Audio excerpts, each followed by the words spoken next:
Yeah, that's right. We tried to get answers for therapy providers and families, and those who were once afraid to advocate and speak out, well, they're now being bold and brave, risking breaking their contracts to do what they believe is moral.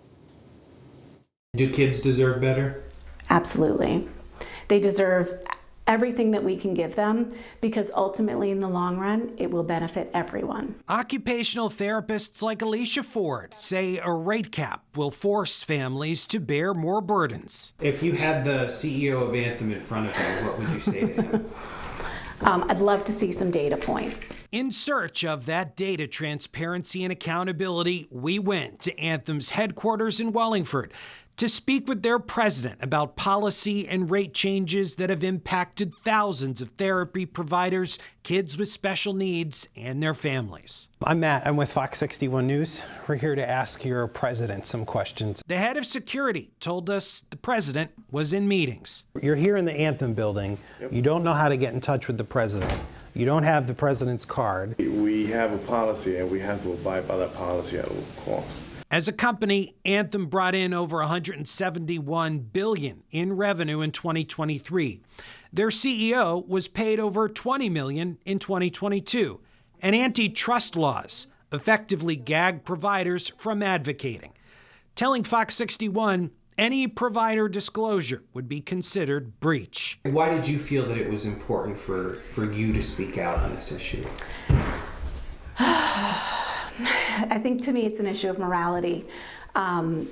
Providers sign contracts with big insurance companies, and one of the stipulations is that we do not advocate, we do not speak up, we don't share details.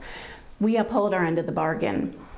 But when we have a contract that's unilaterally changed with absolutely no data to support that change and no opportunity for negotiation, I don't feel heard. Republican State Senator Jeff Gordon, who saw our initial investigation, wrote a letter of concern to Anthem. He says that's a problem. I don't think there should be these gag orders or concerns about retribution or an insurance company dropping you because you speak out, because when doctors and healthcare professionals are speaking out, they're speaking out for their patients. Senator Gordon, also a doctor, told Fox 61 he has and will continue to work across the aisle to reform the state's healthcare system, including holding insurance companies accountable. If there's something that should be done legislatively, I'm not afraid to do it. Anthem is Connecticut's largest healthcare insurance provider with over 1.5 million members. The Office of the State Healthcare Advocate told us the company lacks oversight. Their rates aren't directly regulated by any government. He said the country's healthcare delivery system is largely broken. If there was a consensus on how we could fix it, it would have been fixed by now.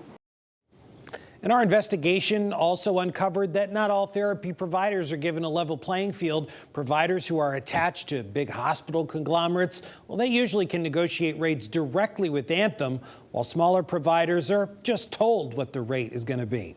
We've asked Anthem to sit down with us for an interview. So far, they've only communicated through statements. In the studio, Matt Caron, Fox 61, Connecticut's news station.